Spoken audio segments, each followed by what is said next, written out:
It has been a year now since the world abruptly changed. Our daily lives and ways of living were altered dramatically because of COVID-19. Few of us were prepared for what unfolded, and into the unknown we plunged. First, the lockdowns, then the losses, the loss of jobs, loss of income, loss of opportunities, loss of freedom to hold social gatherings, loss of the ability to hug friends and loved ones. To some, a loss of hope. There is a collective loss of normalcy. Ngayon na yung mga bata, gigatas, di may pag-awusto na sa mga mga bata. Pakanon lang ko ng lubi ko, madadi ng bata, pakanog lubi. Nga gatas may pakuan, kinalisuran. As we continue to grapple with the losses brought about by the pandemic, we also witnessed how our people found and continue to find ways to endure and to thrive. Life has to go on, no matter how difficult. Especially for the farming communities in central Bohol, the need to toil and till the land is all important for their families to survive.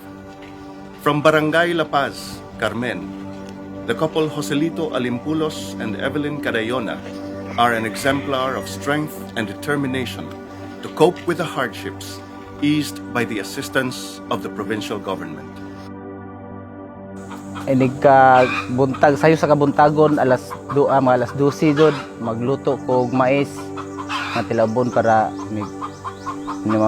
magsugod kog luto alas 12 hantod pagka alas 4 maluto na siya. Ako jud nang bantayan para dili jud siya mapaungan sa kayo ba kay once nga mapaungan sa kayo na siya posibilidad nga mahilaw wala may tugtog bantay ra jud mi anang kuana pagka alas 4 akong pukawon ring hawong misis kay nagluto sad kog mani nga siya na poy akong paripakon kunya pagka alas 7 na ana sugod na mi og kanang kuan suroy anang kuana padung dito sa maabot mi sa Tagbilaran kunya di pa jud mahurot tagamong mais na pag yun kuan bisag gamay ra mong dadon di pa jud mahurot kunya pag abot dito mahaponan mi dito sa Tagbilaran usay sa mangga maka-display ko usahay kanang naikuan pero di gahapon mahurot ang karon manggod sa part sa among pagtinda og mais dili mahurot among mais mobalibad ang mga tao tungod sa wa pud sila ikapalit nga income kay naundang pud silang trabaho nang wala sila ikapalit sa among aba so pag amo adjong mais mobalik jud di jud mahurot adtong paghitabo pud sa COVID nga day usa ka adlaw jud nga gamay ra jud among bugas.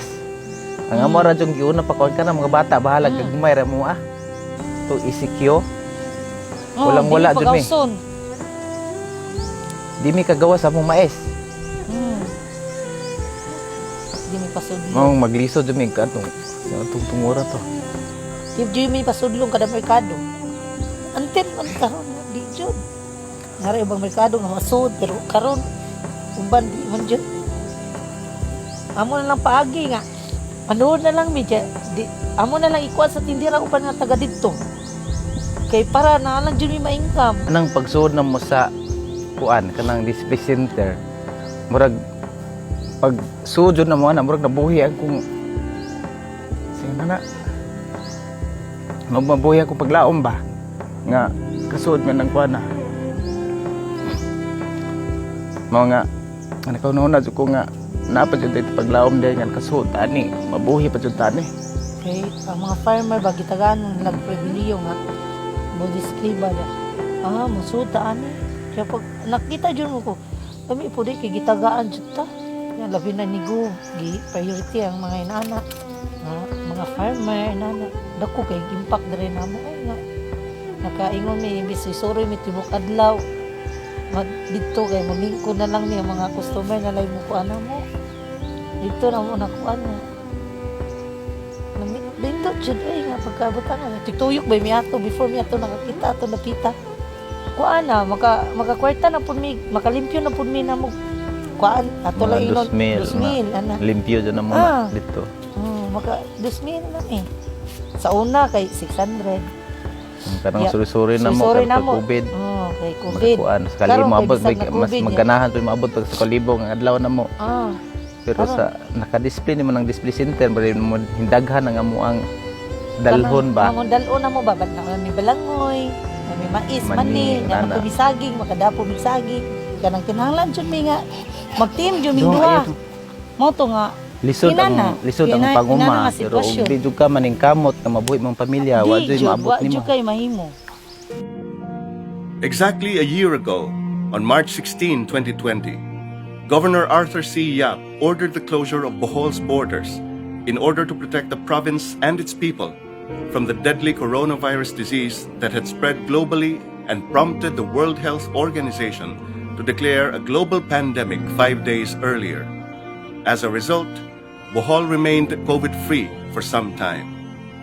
It's Friday the 13th, March 13, 2020, when Governor Arthur Yap issued Executive Order Number 8, placing the entire province of Bohol in a general community quarantine, the most significant provision of which was to suspend air, sea, and land travel into Bohol. If we close down Bohol, we are a services province and maigo ang atong ekonomiya. Panaghunahon ako, there is a greater fear na kung mo full scale ang impact sa Bohol, what will be the number of sick and dead? You have to remember that at that point in time, wa pa ta nakasinati sa COVID-19. First time sa atong kasaysayan, not only sa atong nasod, but sa tibuok kalibutan. Ingon nila, this is the greatest pandemic of this generation in the last 100 years. No? So, nobody knew what we were dealing with. Bisan kinsa, wa tay rulebook, wa tay playbook. Mga naghunahon ako na, nagdesisyon na ako na, better safe than sorry. The Philippine province of Bohol has so far been spared from COVID-19. The local government there intends to keep Bohol COVID-free through its preventive measures. Bohol Governor Arthur Yap now joins our special coverage to talk to us on how they successfully dodged the outbreak. It was very early when we prevented domestic air and sea travel to come into Bohol. That was what started it all. Then after that, we started monitoring. We issued an executive order to ensure that everybody coming back after we put the province on a general quarantine to go on a mandatory 14-day quarantine, and that was monitored. Ngayon po naman, kumustahin natin ang lagay ng ating mga kababayan sa Bohol Province at para sagutin ang ating mga katanungan, narito po si Bohol Governor Arthur Yap. Ang ginagranular lockdown right away. And we saw how it was very effective yung community lockdown na granular. Ginawa namin to sa municipality ng Talibon, ginawa rin namin sa municipality ng Bien Unido, kung saan yung mga island barangays na na-expose because they're very near to Cebu, ni-lockdown namin kaagad yon, and within 2 weeks, because of the contact tracing that we did, umakyat ng sandali yung infections, tas bumaba kaagad yung infections na bantayan. However, after the closure, of immediate concern was the disruption to food systems and impact on food security. Bracing for the adverse impacts, the provincial government put together a holistic, multi-sectoral response to the needs of the Boholano community, dubbed as the We Survive as One Bohol program. The Utan og Isda para sa Tanan or Art Vegetable and Fish Farming program provided fertilizer, vegetable seeds, fish fry, and basic tools for backyard gardening and fish farming to beneficiary families, while the Advanced Rice Technology or Art 160 and Art 120, along with the buyback program, ensured a higher yield and income for the farmers. The Cash for Work or Kita sa Kakugi program has rehabilitated and restored communal irrigation systems, at the same time providing work to individuals in farming communities. Different marketing venues were explored to promote opportunities for small producers, cooperatives, and even startups to attract customers. The Art Tabo sa Bohol mobile market rollout has benefited thousands of our local farmers and the Boholano consumers as well. Even as we were facing the challenges of COVID-19, The threat of the African swine fever also continued to haunt local hog growers. Atong mabantayan sa atong mga pantalan, doon natin gipang set up nga mga biosecurity measures. Doon ay mga foot baths nga gipang butang, unya regular nga butangan og disinfectant. Nya doon na usab kita mga signages nga please step on the foot bath ingon ana. Nya tanan nga mga musud nga produkto sa ato nga related sa baboy kung gikan sa ASF affected countries o gikan sa ASF affected areas dili gyud siya kasulod. The accessible, reliable, and timely Water for All program addresses the need for potable water in rural areas and in the island barangays. Kung asa ka magsuroy, nasahid kita nga water is life. Sugot ang tao dinhi nga walay kuryente, pero mas malipay sila kung dunay tubig. But with this kind of project, hopefully that we will improve our filtration and this will come out to be potable water. So, dako ginig tabang. So, hinaut unta nga magpadayon o sayon mi nga si Governor, this is one of the projects nga iya gyung gihatagan og importansya. As Bohol closed its borders, more than 200 people coming all the way from the national capital region were trapped in Bato Leyte, and the provincial government negotiated for their proper repatriation. Eventually, the first group of Boholano locally stranded individuals, or LSIs, came home and were quarantined for 14 days at the NIA compound in Kalangaman, Ubay. Bohol was back then, we had 0 COVID cases. And the ones who are here did not really want to accept anyone, especially the OFWs. The saddest part was seeing how it tore the whole province apart in a way wherein they were used to be viewed as heroes and then suddenly stigmatized because they came from abroad. The people were fearful that they were bringing COVID into Bohol. Despite the widespread opposition by those who feared the returning OFWs and LSIs, Governor Arthur Yap bravely decided to take in the sons and daughters of Bohol who were just longing to come home. As of today, the province is already implementing more relaxed, updated protocols aligned with the directives of the National Interagency Task Force. For the COVID crisis, it has always been a dilemma between prioritizing public health and revitalizing the economy. The Bohol Interagency Task Force has always relied for its decisions and actions on the wisdom and guidance of the medical cluster. Dot po kayo dinhi sa atong lalawigan kay very early nakapahimutang ta sa systems o very cooperative po ang atong medical specialists group dinhi sa Bohol, the Bohol Medical Society, the specialty societies, the private hospital sector nga pulling their heads together to put up a kuan kining mura og protocol. In fact, naatay handbook on protocol which we shared to all towns nga mo'y basis aron uniforme ang atong pag-manage sa mga pasyente. So tungod kay we have put in place a good protocol, health protocols from receiving LSIs, receiving OFWs down to triaging ba kanang pag-assess bitaw sa pasyente, unsay kinsaning whose responsibility ni BHERTS ba ni, barangay ba ni, rural health unit ba ni, referral system sa higher levels, napahiluna na to na siya tanan. So nindot kaayo, that's why I would attribute the cooperation of everybody to the good status hangtod karon as we speak. I get to see the courage in everyone. Grabe kaayo ang atong experience ug ang gugma ug ang kaisog sa mga katawhan maoy akong nakita. In the past 12 months, it can be safely said that the COVID situation in Bohol has been under control. Thanks to the concerted action among the city and municipal mayors who were always at the front lines in close coordination with the provincial government, the Sangguniang Panlalawigan, under the leadership of Vice Governor Rene Relampagos, the barangay officials, our police and military forces, the medical workers, and the people in general. Ang feeling nga gitabangan jud ta sa Ginoo kay bisan pa sa ilahang mga negative nga mga opinion, mga bash, tanan nga gihimo nila hing kuan gud ta ba? Ato gidawat ang challenge. Gidawat nato ang mga OFWs bisan sa mga negative, tagitabangan po ta sa mga madre diha sa Mercedarian o paghuman adto tanan na pod nadawat.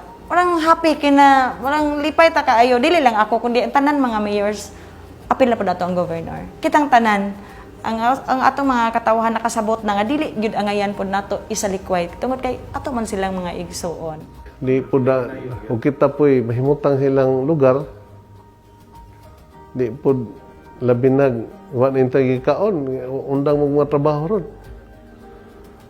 So atong himo, nagpadapod tag assistance nila, kas assistance.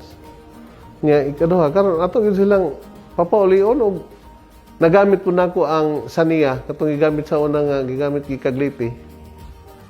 Dako-dako yung kog kabutangan sa atong mga LSI ug sa mga OFWs nato nga muli. The big impact yun ang mga tricycle driver tungod sa COVID. Kaya so far akong i-analyze tanan gi-balance nako ang fisher folks during the time of COVID kay ongoing man sila. Og farmers wa may problema. Og usugon na tinguan naman ron, rainy day naman magtanong na pod sila. Ang luoy ana kita mga kalamay vendor, kita mga bihire nga ilang pamilya bitaw, driver, mga konduktor nga naghuwat rin tawag pasayros pantalan. Wadya mo na may pasayro, LSI man tanan. Ever support kita sa mga measures sa provincial government na kamot pud ta nga naapod tayo ito ang mga kaugalingon nga mga preventive measures such as the implementation of our curfew, naapod ang pagpasira sa mga establishments nato dayon, ang pagmonitor sa mga musod dinhi sa ato ang syudad, and ang pagmando gyud sa mga tawo nga manghugas sa atong kamot, mag-social or physical distancing, naagyod ang pag-ampo sa atong labaw makagagahom, which is really important, permi ginato na ibalik-balik. The COVID-19 crisis is a crisis like no other that the world has faced in recent decades in terms of its potential economic and social impacts. This difficult time has also bred unsung heroes working tirelessly behind the scenes. Ang nahitabo man gud sa una kay walay mga manifest, walay mga flight details or nagalay flight details na very late ang pagpahibaw. Mo to nga kanang usa pa magdali-dali ko o gamain taon sa ilang clearance kay aron makasud kay stricto man ta nga dapat na agyo clearance. So naay mga times nga manawag si Mayor Miriam naho alas 11 sa gabi nga dahay gami isa ri og clearance kay dili makauli, dili makasud. So napud toy time nga 11 kanang mga na alas 12 alauna alas 2 sa kadlaw nga mamata ko kay manawag ang airport nga niabot na ang kanang mga OFW. So nakinahanglan na tawagan ang hotel kay wala na andam tungod kay wala maka-coordinate sad ang national nga ring no kanang mga kanang loophole sa coordination gikan dito sa national.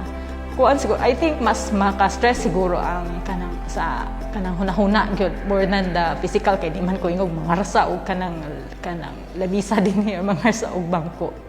I think it's the kaingon jud ko nga kanang ang katong mga stress pod nga gihatag sa trabaho atong panahon na mo to siya nakaingon sa usa sa mga nakaingon nga nawala sad no nawala ang amo nga baby, pero wag gyud kuning blame adto sa pero kay numdum ko nga katong pagkahitabo pagkaugma kay nagtawag pa ko sa mga mayor kay murag mayor's meeting man siguro to. So bisag na ako sa ospital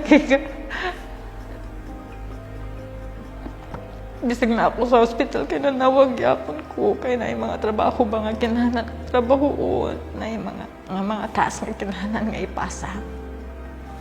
ikumpara nako ang panahon sa una sa mao pay pagsugod sa pandemic ug sa panahon karon, makaingon jud ko nga dako gyud og kalahian.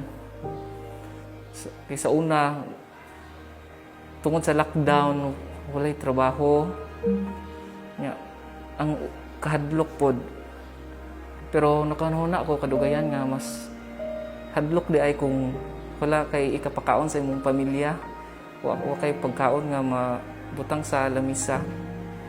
Itong panahon na nagninda kong isda, ni sud ko og construction aron makatabang ko sa akong mga igsuon o sa akong inahan.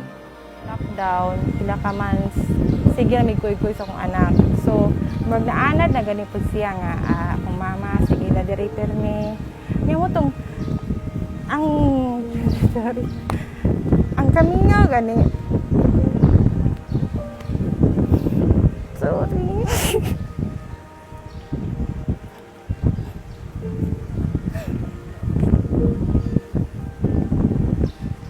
Pwede nga, itong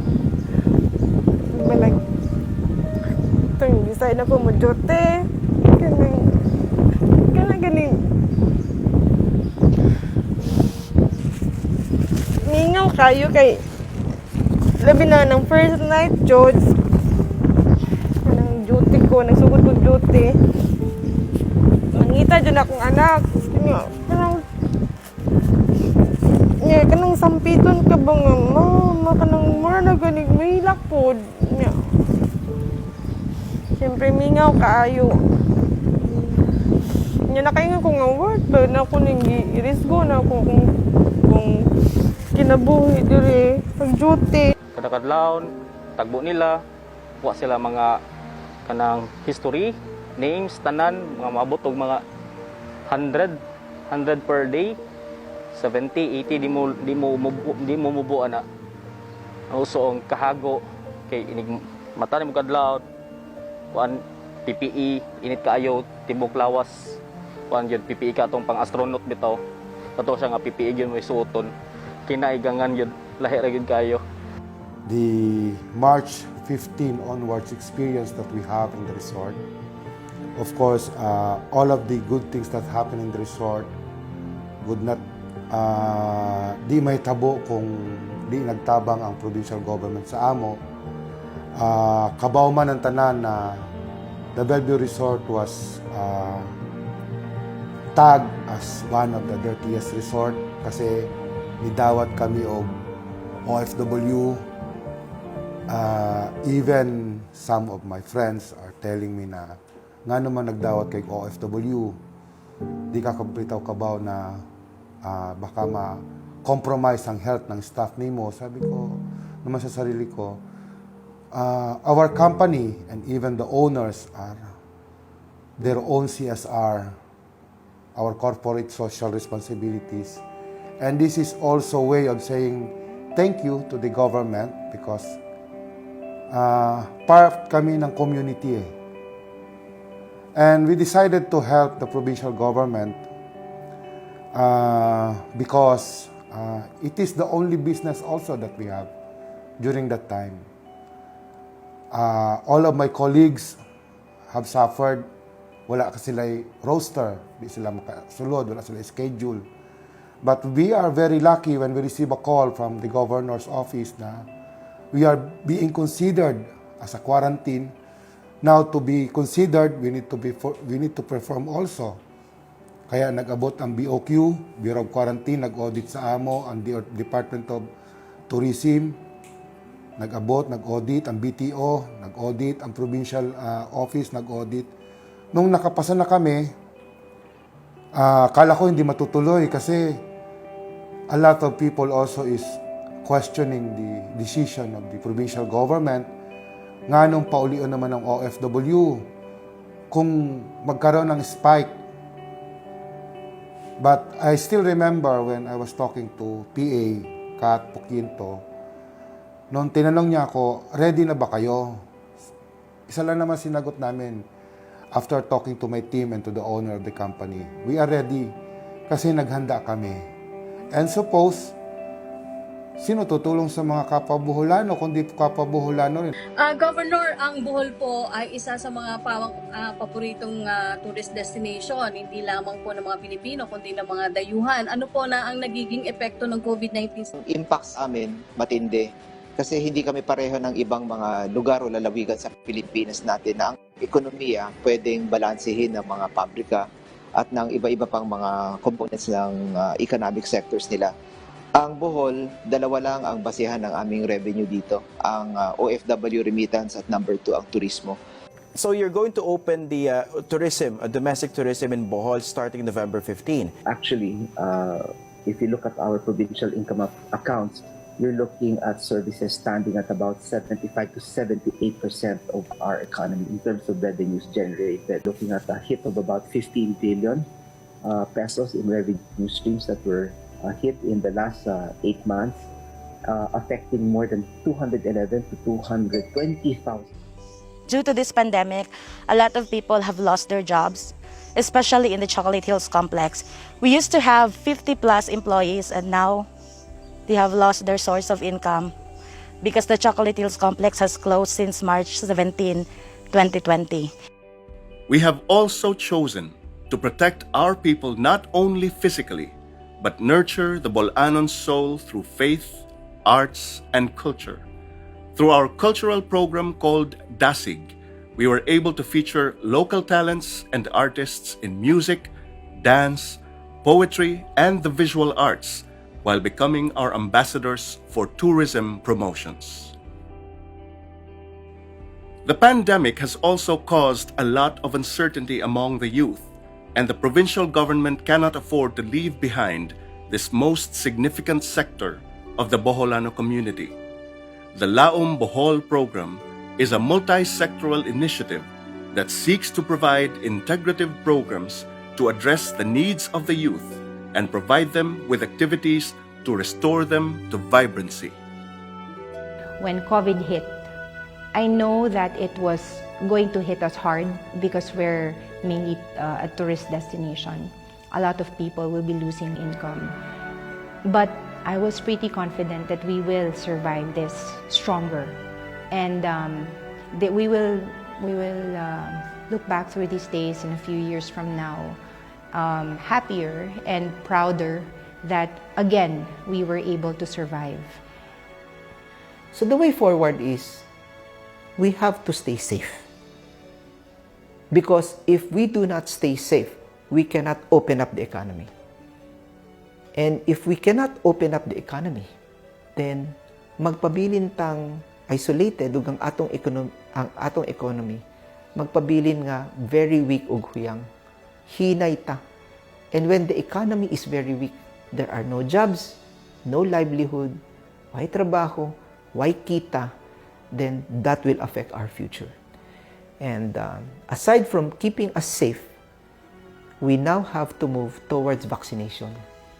This is going to be the program now. Right now, nagpaabot ta sa atong allocation gikan sa national government. And ingon sa national government, we need to vaccinate 70% of the population to reach herd immunity. In the case of Bohol, about 800,000 people must be vaccinated. So moving forward, let us set aside big dreams. In the sense that, stop big projects first. Ang priority nato, magpabilin nga luwas, magpabakuna ta, because that is the next big deal maker. The deal maker are the vaccines. If we can vaccinate our people, we can go back to a sense of normalcy. Sense of normalcy means mutuyok ang atong mga negosyo, atong ekonomiya. And when that happens, employment and livelihood will come back. And that is the most important thing. When the economy cannot churn and there is no consumption, the economy is weak. There is no manufacturing, no employment, no taxes, no projects, no giveaways, no dole-outs, no support for water. Why mga farm-to-market roads? Why bugas? Why mga tambal? Why AIX? Everything dies. Because there are no taxes, like collection. And there are no taxes tungod kay there is no business. So mga kinahanglan, mutuyok ang atong ekonomiya. Di naman mutuyok, if there will be an outbreak. So, samtang atong gipahuman, sugdan, ipatuman, pahuman ang atong vaccination program. Kinahanglan magpabilin tang aware, worry, magpakabana tang tanan. O kinahanglan di ta magpabadlong. Kinahanglan we have to know, we have to follow the rules. We will remember the fear, the uncertainty. But I always say that I will always remember that it was a year of miracles when we faced the pandemic and Bohol chose to unite, and Bohol chose to act together, and Bohol chose to keep its faith. This for me is the miracle of the pandemic. Mada nato ang sitwasyon. Sa pagtinabangay, sa pagsinabtanay, sa mga mayor, sa mga kapitan, barangay health workers, sa atong mga medical frontliners, sa sangguniang panlalawigan, sa atong municipal and provincial health officials, ang tanan-tanan. Basta maghugop rata.